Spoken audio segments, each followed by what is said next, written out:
Halo semua, saya ucapkan selamat datang dan mari mendengarkan penjelasan berikut ini terlebih dahulu. Ini kawan-kawan, ini menarik ya, kita simak ya ini kawan-kawan. Ya, ya, Israel serang rumah sakit Indonesia di Gaza. Apa yang bisa dilakukan RI selanjutnya? Ya, kita lihat ya, kita langsung ke ini ya. Ini kondisinya rumah sakit di Gaza ya seperti ini ya. Ini yang menarik. Apa yang harus dilakukan Indonesia ya setelah menuding Israel melanggar hukum internasional? Ini. Senada dengan Retno dan Serbini, sejumlah pengamat juga menganggap Indonesia harus dapat mendesak negara-negara besar untuk menekan Israel. Hal itu tidak bisa dengan upaya sendiri. Kalau menyampaikan pernyataan, Retno memang menyebutkan bahwa Israel melakukan pelanggaran hukum ya humaniter internasional. Namun para pengamat menganggap mustahil jika Indonesia ingin menekan Israel dengan ya pendekatan hukum. Pengamat hukum internasional di Universitas Indonesia, Hikmahanto Juwana, mengatakan Indonesia ya sebenarnya bisa saja jika ingin menyeret Israel ke pengadilan internasional. Namun, ini kawan-kawan, namun untuk mengajukan perkara ke pengadilan, Indonesia harus mengantongi bukti valid. Pertanyaannya, Indonesia sudah punya bukti tidak? Sementara itu, sangat sulit untuk menghimpun bukti di tengah ya perang yang masih membara. Jadi kalau ingin membawa Israel ke pengadilan internasional, maka Indonesia harus punya bukti yang valid, ya. Sedangkan Israel ketika melakukan penyerangan, mereka sudah punya bukti. Ketika mereka menyerang Al-Shifa, mereka punya bukti bagaimana para sandera-sandera itu dibawa oleh Hamas ke rumah sakit Al-Shifa dengan membawa senjata. Videonya ada kawan-kawan, ya. Bahkan di bawah rumah sakit itu ada terowongan-terowongan tempat markasnya Hamas. Bahkan ya, menurut data intelijen Israel, rumah sakit Indonesia di Gaza pun tempat ya Hamas berlindung di sana. Dan mereka mengambil bahan bakar dari sana, obat-obatan, makanan dari sana. Dan inilah ya alasan Israel kenapa menyerang rumah sakit. Ya, pertanyaan saya, apakah Indonesia punya bukti yang valid ya untuk apa namanya membantah semua data-data yang telah disiapkan oleh Israel. Jangan sampai kita akan malu sendiri. Jangan sampai selama ini kita sedang membela teroris Hamas. Jangan sampai selama ini ya kita berkoar-koar save Palestina tapi yang kita bela bukan rakyat sipil, tapi yang kita bela adalah teroris Hamas. Ya, ini kawan-kawan ya. Itu ya, ia menganggap segala produk hukum internasional pun dibuat sedemikian rupa untuk mengakomodir kepentingan pihak tertentu. Hukum internasional itu tidak akan efektif karena hukum internasional dijadikan sebagai alat legitimasi saja, yang membenarkan tindakan salah satu pihak. Ya, yang berlaku di masyarakat internasional adalah hukum rimba. Siapa yang kuat, dia yang menang. Tidak ada lembaga pengadilan yang efektif kalau masih dalam situasi seperti sekarang ini. Jadi memang akan sangat sulit ya, akan sangat sulit ya Indonesia, ya, apalagi yang mau dibuat Indonesia? Kutuk mengutuk, ya, bahkan Retno mengatakan mengutuk dengan keras, ya, sekeras apa lagi harus mengutuk. Tapi jalan keluarnya apa? Ya, kalau saya sebagai orang awam ya, saya menyarankan ya tidak ada cara lain. Indonesia harus berani membuka hubungan diplomati dengan Israel. Itu solusinya. Indonesia harus membuka diri, membangun hubungan diplomasi dengan Israel sehingga lewat hubungan yang baik kita bisa ya mengajak Israel untuk bekerja sama untuk keamanan dunia. Tapi kalau masih ada kebencian terhadap Israel, ya kutuk mengutuk, ya dan lain sebagainya, ya Israel akan mengatakan siapa lu bukan siapa-siapa gue.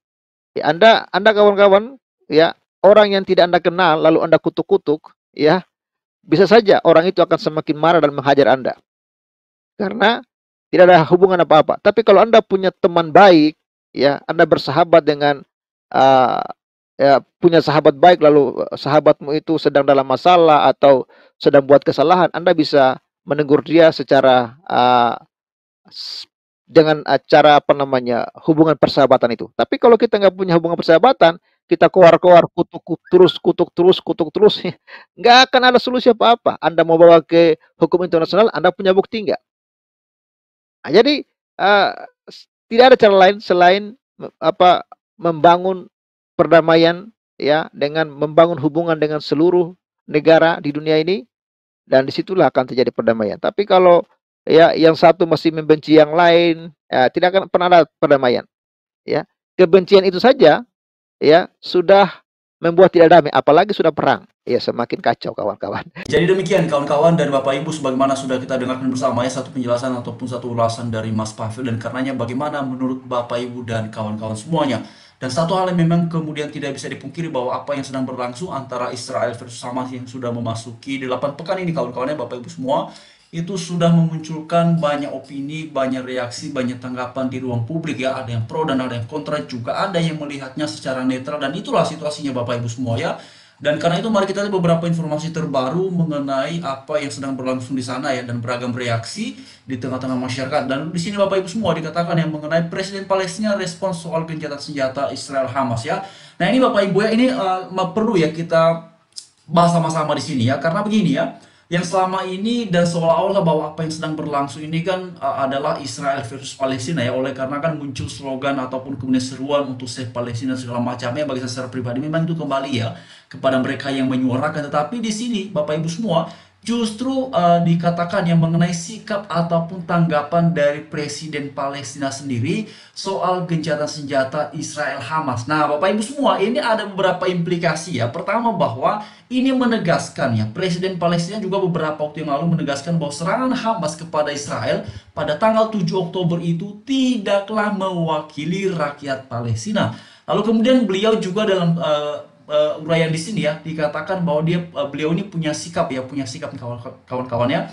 Dan ini kan berarti bahwa ya, ini menegaskan bahwa memang yang sedang berlangsung hari ini, yang sedang terjadi hari ini bukanlah Palestina versus Israel ataupun Israel versus Palestina. Bukan itu kawan-kawannya. Justru ini adalah Hamas. Karena itulah Presiden Palestina bisa kemudian memberikan respon, dan responnya ini menyoroti secara jelas terkait dengan gencatan senjata Israel versus Hamas, bukan Palestina. Jadi jelas di sini Bapak Ibu ya. Ini lagi-lagi kita mendapatkan informasi ya terkait dengan bahwa ini sebenarnya bukan tentang Palestina ya, ini tentang Israel kawan-kawannya melawan Hamas, dan itulah yang juga kita lihat di sini. Jadi ini semakin menegaskan bahwa apa yang selama ini disuarakan terkait dengan oleh beberapa orang ya, yang nampaknya Bapak Ibu ya, oleh karena pernyataan-pernyataan mereka akhirnya kan memberikan sebuah kesan bahwa ini wah jangan-jangan ini ya, ataupun seolah-olah bahwa sedang berlangsung ini adalah Israel melawan Palestina. Bukan itu Bapak Ibu ya, kawan-kawan semua ya.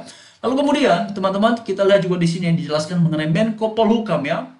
Indonesia menekan seluruh anggota PBB ya soal Israel Palestina. Nah, cara menekannya seperti apa di sini Bapak Ibu ya? Bagaimana ini ya? Itu nanti kembali kepada pemerintah ya. Tetapi satu hal yang memang pasti bahwa beberapa waktu belakangan teman-teman ya, juga Pak Mahfud MD ini salah satu orang ya yang bersuara, yang memberikan perhatian katanya terkait dengan apa yang sedang berlangsung di sana ya. Bahkan beberapa waktu yang lalu ramai sekali mengenai doa dari Mahfud MD ya, yang mendoakan agar rakyat Palestina dilindungi ya oleh Tuhan.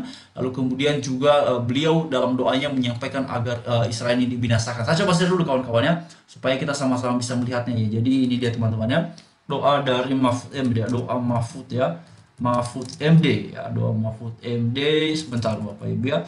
Mahfud MD ya, binasakan ini ya Israel katanya Bapak Ibu ya, sebentar ya. Oke. Nah, ini teman-teman ya. Nah, seperti ini ya. Mahfud MD, ya Allah katanya ya, muliakanlah Palestina, binasakan Yahudi. Ini dia Bapak Ibu ya. Dan beliau ini juga salah satu orang yang kemudian berbicara mengenai keprihatinan kemanusiaan teman-teman. Tapi doanya begini ya. Nah, itu dia Bapak Ibu. Bagaimana tanggapan ataupun teman-teman semua ya? Ya memang kembalilah kepada masing-masing ya, tetapi Bapak Ibu itulah situasinya seperti yang tadi saya katakan di awal ya, bahwa atas apa yang sedang berlangsung di sana ataupun apa yang sedang terjadi di sana memang telah memunculkan beragam reaksi, beragam opini di tengah-tengah masyarakat, seperti yang juga tadi sudah kita dengarkan ya, ada opini, ada reaksi, ada tanggapan dari Mas Pavel ya mengenai apa yang sedang berlangsung di sana Bapak Ibu. Dan karena itu silakan teman-teman ya, dengan tanggapan ataupun komentarnya apa yang saya sajikan di sini. Kita hanya berbagi informasi saja ya, tapi saya menghimbau kepada kita semua tentu dalam rangka ya kita bisa memilah mana yang baik, mana yang tidak. Dan Bapak Ibu semua di atas semuanya itu ya, di atas semua pro dan kontra atas apa yang sedang berlangsung di sana, saya tetap komitmen dan konsisten pada apa yang saya sampaikan sebelum-sebelumnya, bahwa penting sekali untuk kita sama-sama suarakan dan doakan ya saudara-saudari kita yang ada di sana.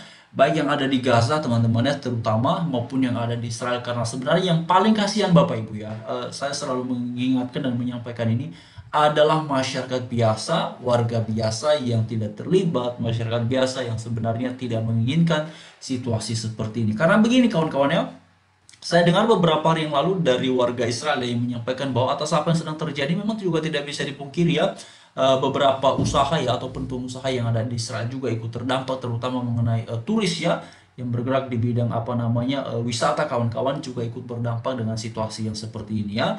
Dan kemudian demikian pula yang ada di Gaza Bapak Ibu ya. Jadi memang kedua belah pihak ini terutama masyarakatnya ya itu ikut kena dampak ya atas apa yang sedang berlangsung ini teman-teman. Jadi ya apa yang kemudian bisa kita lakukan ya memang tidak bisa berbuat apa-apa Bapak Ibu ya, selain daripada kita ya terus menyampaikan berita ataupun informasi-informasi yang baik, informasi-informasi yang kemudian mengedukasi dan mendorong untuk ya terwujud tercapainya hal yang damai ya. Bukan seperti orang-orang beberapa ini kawan-kawannya bicara-bicara mengenai damai, bicara-bicara mengenai kemanusiaan ya, bicara-bicara prihatin dan segala macamnya, tapi mereka juga semangat sekali untuk mengutuki dan mau membinasakan Israel. Nah, itu dia ya.